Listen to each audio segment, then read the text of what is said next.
بسم الله الرحمن الرحیم. به نام خداوند توانا، شکافنده دانه در زمین.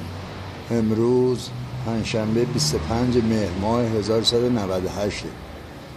این فیلمی که دارم میگیرم این باغچه‌ای هست در عبدالآباد، خیابان بخشنده، خیابان ارسطو، داخل حیاط، که این باغچه یه درخت گردو توش داره و این گردو که الان تو فیلم دیده میشه کدو کاشتن پای درخت گردو و این کدو از جانب خدا تبارک و تعالی کشیده رفته بالای درخت و کدوها رو به صورت میوه گلابی آویزون کرده. اون یکی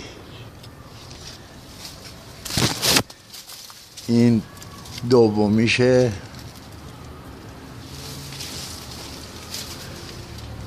این سومیشه،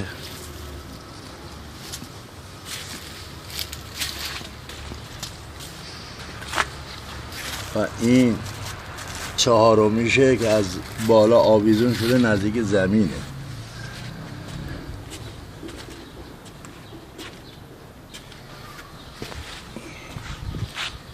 و این پنجمیشه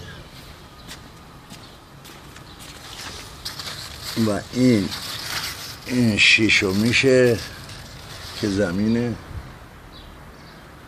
این هفتمیشه که به درخت آویزونه.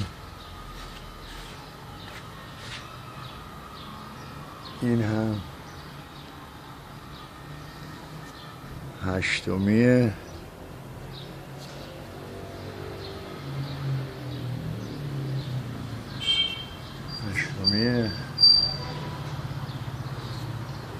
حالا اینایی که دیده میشه دیگه، یه سری هم هستن که زیر بوته هستن دیده نمیشن. این نهمیشه، این دهمیشه. باز داره، خیلی داره، چون همه رو نمیخوام فیلم بگیرم. خواستم خدا رو، قدرت پروردگار عالمیان رو معرفی کنم که این باغچه از زمین کدوها کشیدن رفتن بر فراز درخت و از اونجا کدوها رو به صورت میوه گلابی آویزون کردن.